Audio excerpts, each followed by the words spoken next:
नमस्कार, मैं हूं सुजाता और स्वागत है आपका TCH पर मेरे शो में एक बार फिर से। पूरे अमेरिका में इस वक्त ज़बरदस्त हड़कंप मचा हुआ है, बवाल मचा हुआ है, हंगामा है। डिपार्टमेंट ऑफ जस्टिस लगातार लानतें झेल रहा है और इस हंगामे की वजह है कुछ औरतें। कौन है वो औरतें, मैं आगे बताऊंगी। फिलहाल आप ये छोटा सा वीडियो एक बार देख लीजिए। Have you apologized to President Trump? Have you apologized to President Trump? All of you. I find it interesting that she keeps going after President Trump, the greatest president in American history. You sit here and you attack the president, and I am not going to have it. He is the most transparent president in the nation's history. ये महिला थी department of justice की attorney general पैम बॉन्डी। Epstein मामले पर संसद की special committee के सामने उनकी गवाही हो रही थी, सवाल जवाब हो रहे थे। एप्स्टीन मामले में डिपार्टमेंट ऑफ जस्टिस पर मैसिव कवर अप करने का इल्जाम लग रहा है, सर्वाइवर के नाम जाहिर करने का इल्जाम लग रहा है और पावरफुल आदमियों के नाम छुपाने के आरोप लगातार उन पर लग रहे हैं। और यह भी कहा जा रहा है कि सभी फाइलें अभी रिलीज नहीं की गई हैं। देश की जनता को सभी फाइलें देखने का पूरा हक है। सुनवाई के दौरान पैम बॉन्डी ने सवालों के जवाब सीधे देने की जगह पलट कर सवाल पूछे, हमले किए, लूजर और वॉश्ड अप कहा एक सांसद को, ट्रंप की महानता का जिक्र किया, कुल मिलाकर सब किया, लेकिन सवालों के सीधे जवाब नहीं दिए। उनसे एक बेहद सीधा सवाल एक सांसद ने पूछा कि क्या डोनाल्ड ट्रंप ने जेफरी एप्स्टीन के साथ जो पार्टियां अटेंड की थीं, उन पार्टियों में या किसी एक पार्टी में भी जिनका उन्होंने वीडियो भी चलाया संसद में, पूछा कि उनमें से किसी भी एक पार्टी में नाबालिग लड़कियां थीं? इस सवाल पर देखिएगा पैम बॉन्डी को कुछ देर का सन्नाटा छा जाता है, कुछ पलों के लिए एकदम चुप्पी छा जाती है। देखिए इस चुप्पी को। I want to discuss another man, Donald Trump, who is all over the Epstein files. Donald Trump attended various parties with Jeffrey Epstein. I want to know, were there any underage girls at that party or at any party that Trump attended with Jeffrey Epstein?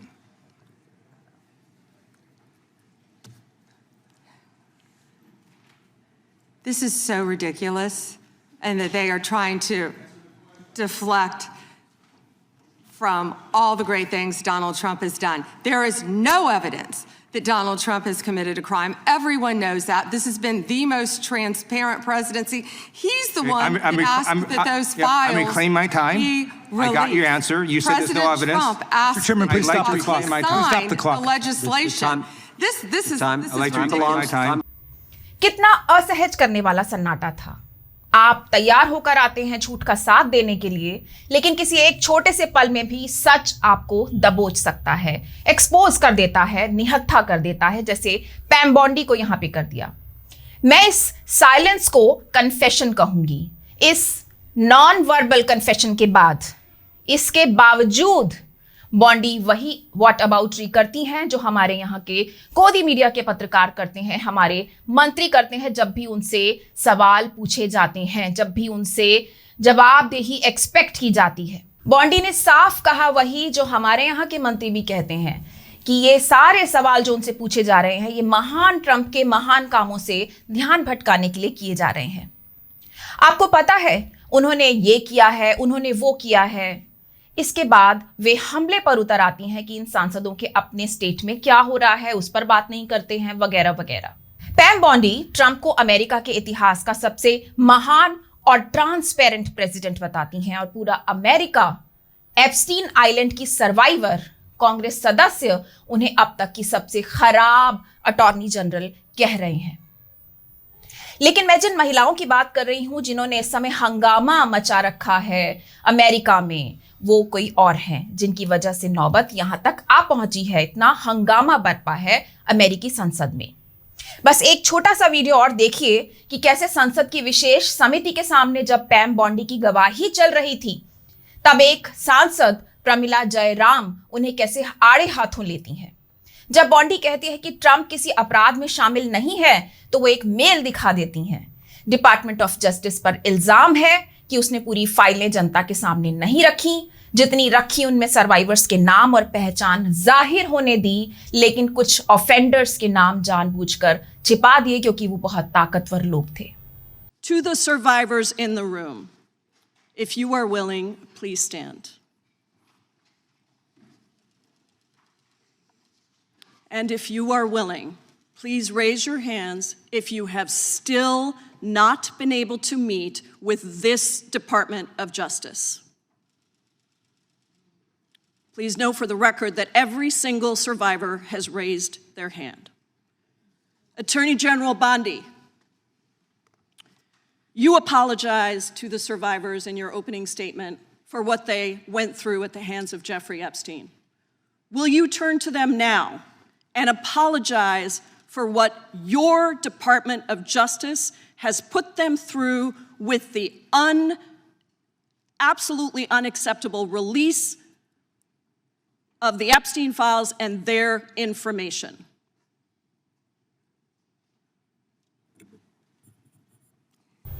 Pramila Jairam कहती हैं, हम आपको मौका देते हैं, पीछे मुड़कर देखिए, आपके पीछे सर्वाइवर्स खड़ी हैं, उठिए और माफी मांग लीजिए उनसे।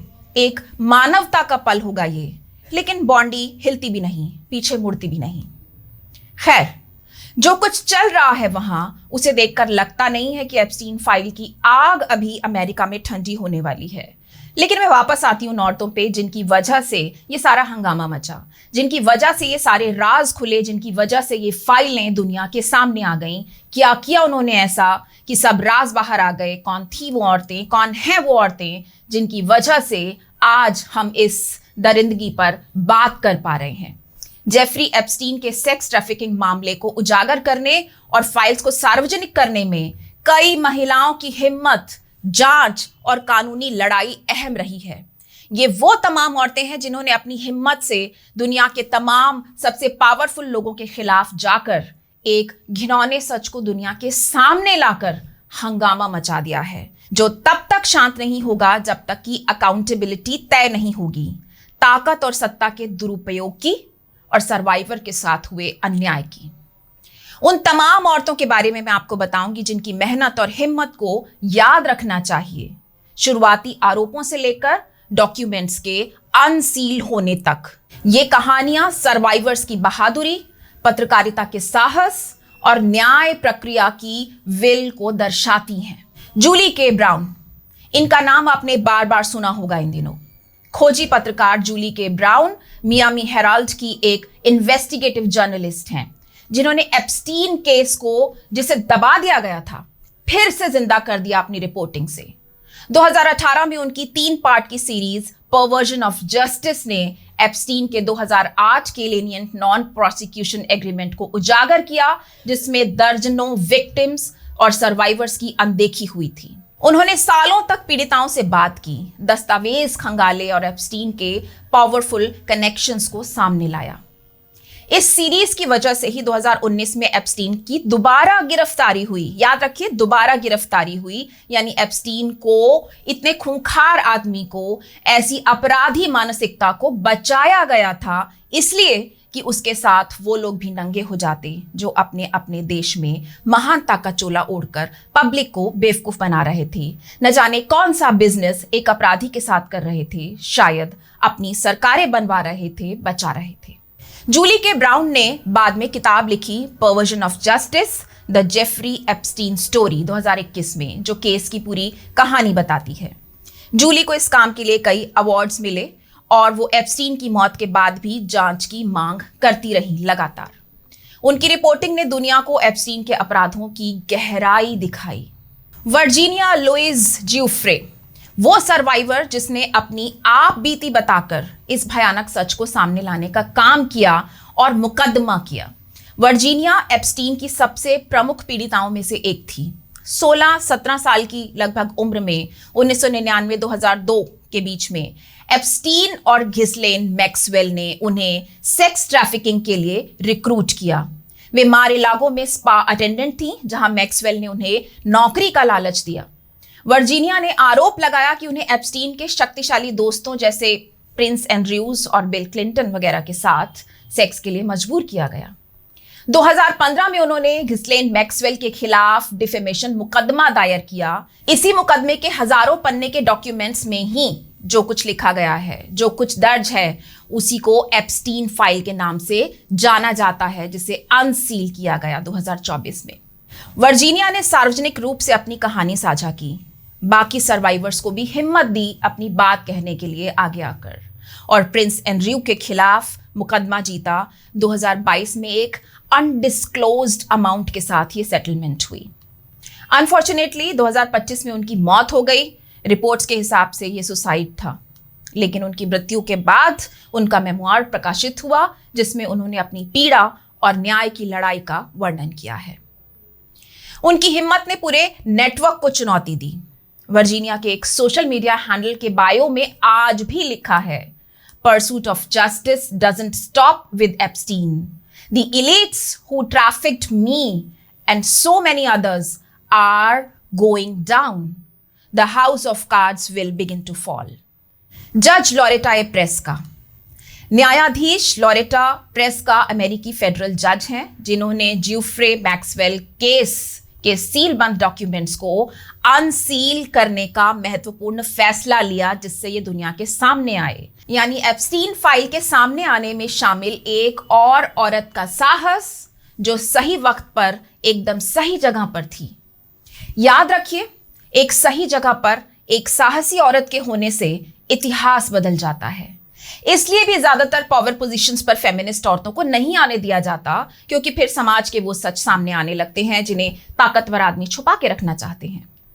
दिसंबर 2023 में जज लोरेटा ने आदेश दिया कि लगभग सभी 900 से ज्यादा पन्नों के दस्तावेज सार्वजनिक किए जाएं, क्योंकि पब्लिक इंटरेस्ट पीड़िताओं की प्राइवेसी से ऊपर था, लेकिन कुछ नाम फिर भी रेडेक्टेड रहे। उन्होंने प्राइवेसी और ट्रांसपेरेंसी में बैलेंस साधने की कोशिश की। जनवरी 2024 में ये फाइलें रिलीज हुई, जिनमें कई हाई प्रोफाइल नाम उभर कर आए। जज प्रेस्का ने तर्क दिया कि ज्यादातर जानकारी तो पहले ही सार्वजनिक हो चुकी थी। उनका फैसला ट्रांसपेरेंसी का बड़ा कदम था। सिग्रिड मैककॉले, पीड़िताओं सर्वाइवर्स की वो वकील जिसने उनके लिए लगातार खड़े होकर लड़ाई की, एक लॉ फर्म की मैनेजिंग पार्टनर हैं और वर्जीनिया ज्यूफ्रे सहित दर्जनों एप्स्टीन के विक्टिम की वकील रही हैं। उन्होंने वर्षों तक सिविल मुकदमे लड़े, एप्स्टीन एस्टेट और बैंक्स से भी बड़े सेटलमेंट्स हासिल किए। मैकॉली ने खिसलिन मैक्सवेल के खिलाफ भी केस चलाए और सर्वाइवर्स की गोपनीयता बनाए रखते हुए उन्हें न्याय दिलाया। उनका काम प्रो बोनो था, यानी सार्वजनिक भलाई के लिए जब आप बिना फीस लिए काम करते हैं, और एप्स्टीन नेटवर्क के सहयोगियों को जिम्मेदार ठहराने में वो अहम रही। वे अब भी कई पीड़िताओं का प्रतिनिधित्व करती हैं। मारिया फार्मर और एनी फार्मर शुरुआती सर्वाइवर्स में से हैं। मारिया और एनी फार्मर ये बहनें हैं और एप्स्टीन की शुरुआती विक्टिम्स में से हैं। 1995-96 में मारिया एप्स्टीन के लिए आर्टिस्ट के रूप में काम कर रही थी, जब एप्स्टीन और मैक्सवेल ने उन्हें और उनकी बहन एनी, जो तब 16 साल की थी, उनको दुर्व्यवहार का शिकार बनाया। सोचिए, मारिया ने 1996 में 1996 में ही न्यूयॉर्क पुलिस और FBI को रिपोर्ट किया था। एप्स्टीन के खिलाफ सबसे पहली ज्ञात शिकायतों में से एक था ये, लेकिन जांच नहीं हुई। आप कहते हैं ना, तब क्यों नहीं बोली थी जब हो रहा था, अब क्यों बोल रही है? नहीं सुनता कोई। पूरा सिस्टम ताकतवर आदमियों के साथ खड़ा होता है और नहीं सुनी जाती लड़कियों की आवाज। वक्त लगता है उन्हें हिम्मत जुटाने में, वक्त लगता है, बहुत सारी औरतों का एफर्ट लगता है किसी ताकतवर चेहरे से नकाब नोचने में। जब हिम्मत मिली तो उन्होंने चाइल्ड पोर्नोग्राफी और असॉल्ट की शिकायत की। बाद में एनी ने मैक्सवेल के 2021 के ट्रायल में गवाही भी दी। 2025 में FBI की फाइल्स जब रिलीज हुई, वहां भी मारिया की शिकायत की पुष्टि हुई। इन बहनों ने लंबे समय तक चुप्पी साधे रखी, लेकिन बाद में सार्वजनिक रूप से वो बोली। कोर्टनी वाइल्ड, वो पीड़िता थी और अधिकारों की योद्धा बनकर सामने आई। कोर्टनी वाइल्ड 14 साल की उम्र में एप्स्टीन की विक्टिम बनी। उन्होंने 2008 के सीक्रेट नॉन प्रोसिक्यूशन एग्रीमेंट के खिलाफ सबसे लंबी लड़ाई लड़ी, जिसमें पीड़िताओं के अधिकारों का उल्लंघन हुआ था। कोर्टनी ने फेडरल सरकार पर मुकदमा किया और 17 साल तक ट्रांसपेरेंसी की मांग की। उनका केस सुप्रीम कोर्ट तक पहुंचा। वे अन्य पीड़िताओं की आवाज बनी और कहा कि न्याय पीड़िताओं का अधिकार है। ये महिलाएं एप्स्टीन केस की रीढ़ रहीं। पीड़िताओं ने हिम्मत दिखाई, पत्रकार ने जांच की, वकील ने कानूनी लड़ाई लड़ी और जज ने ट्रांसपेरेंसी सुनिश्चित की। उनका योगदान सेक्स ट्रैफिकिंग के खिलाफ जागरूकता बढ़ाने में ऐतिहासिक है। कई अन्य पीड़िताएं गुमनाम रूप से योगदान देती रहीं। सोचिए, एक तरफ पूरी दुनिया के ताकतवर से ताकतवर आदमी और दूसरी तरफ ये औरतें जिन्हें सिर्फ और सिर्फ उन लोगों की मदद चाहिए थी जो सच का साथ देने की हिम्मत रखते थे, और इतने सालों में भी उन्हें वो लोग नहीं मिले। पत्रकार, वकील और जज के रूप में इन्हें वो औरतें मिली जो पूरी व्यवस्था से लड़ गईं एप्स्टीन का सच सामने लाने के लिए। और आप कहते हैं औरतें पढ़ लिख कर समाज तोड़ती हैं, फेमिनाजी हो जाती हैं, मजाक उड़ाते हैं, आलोचना करते हैं, अब्यूज करते हैं, ट्रोल करते हैं मुखर औरतों को, जबकि सच ये है कि चंद पढ़ी लिखी औरतें, फेमिनिस्ट औरतें न होती तो एप्स्टीन की मौत के साथ दुनिया का एक घिनौना सच हमेशा के लिए दब जाता। सच ये है कि पढ़ी लिखी रोशन दिमाग औरतें इसलिए फिट नहीं हो पाती समाज में आसानी से क्योंकि ऐसे न जाने कितने घिनौने सच वो देख लेती हैं अपनी आंखों से, अपने आसपास। वो जानती हैं न जाने कितने लोगों की, कितने महान लोगों की सच्चाई। नहीं चाहती दुनिया कि ये सच्चाई सामने आए। कभी शान के नाम पे, कभी इज्जत के नाम पे, देश के सम्मान के नाम पे, कभी डरा धमकाकर, अपमानित करके और बहिष्कृत करके औरतों को चुप कराया जाता रहा ताकि हैवानियत सामने न आ पाए पितृसत्ता की। बॉन्डी को मीडिया जगत के कई लोगों से कड़ी प्रतिक्रिया का सामना करना पड़ रहा है। इस हफ्ते हाउस जुडिशरी कमेटी के सामने दी गई अपनी गवाही के बाद काफी आलोचना उनको झेलनी पड़ी है। जेफरी एप्स्टीन फाइलों के प्रबंधन पर दी गई उनकी गवाही के बाद कई लोग उनसे नाराज है। पूरा यूरोप इस वक्त हिला हुआ है। बस भारत का मीडिया सुस्ता भी रहा होता तो कोई टोकने की बात होती। ये गोदी मीडिया तो एप्स्टीन को कवर अप भी देने लगा। सिर्फ नाम ही तो आया है, सिर्फ 2-4 बार ही तो मिले हैं कहकर जो लोग अपनी कुर्सी बचा रहे हैं इंसानियत के दुश्मन हैं।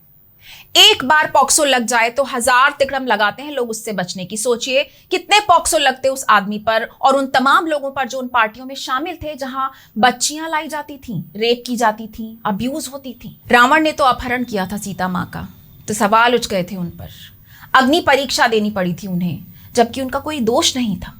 सर्वाइवर थी वो पितृसत्ता की, त्याग दिया गया था उन्हें। फिर भी यहाँ एक अपराधी के साथ मेल जोल रखने वाले सत्ता के लालचियों को, एप्स्टीन की फाइलों में दर्ज नामों को, उसकी पार्टियों में नाचने और सौदा करने वालों को सब बचाने में लगे हैं। यही संस्कृति है ना हमारी, जहां विक्टिम अग्नि परीक्षा दे और अपराधी साफ बचा लिए जाएं। पैम बॉन्डी हो या मैक्सवेल हो, ये औरतें पेट्रियार्कल सत्ता की ही एजेंट हैं, उन्हीं की साथी हैं। हर ताकतवर औरत को फेमिनिस्ट समझने की भूल मत कीजिए। फेमिनिज्म पर सवाल उठाने की जगह सवाल कीजिए अपने अपने महामानवों से, अपने अपने पत्रकारों से, संसदों से कि क्यों नहीं बनती संसद की स्पेशल कमेटी यहां भारत में जो जांच करे कि एप्स्टीन फाइल्स में शामिल नाम कौन थे और क्यों थे। सोचिए कितना कमजोर है हमारा सिस्टम जहां संसद में बैठे लोग शक के घेरे में हैं और हमारा गोदी मीडिया पीडोफिलिया, रेप और मानव मांस भक्षियों को भी बचा लेने का मुश्किल संघर्ष कर रहा है। न्याय दम तोड़ रहा है, बच्चे खतरे में हैं और कुछ फेमिनिस्ट औरतें जो दुनिया को बचाना चाहती हैं वे संख्या में बहुत थोड़ी हैं। उनकी चुनौतियां बहुत बड़ी हैं और सर्वाइवर जो अभी भी चुप हैं वो बेहद अकेली हैं। बहुत शुक्रिया आज का पूरा एपिसोड मेरे साथ देखने के लिए। बने रहिए TCH के साथ। नमस्कार।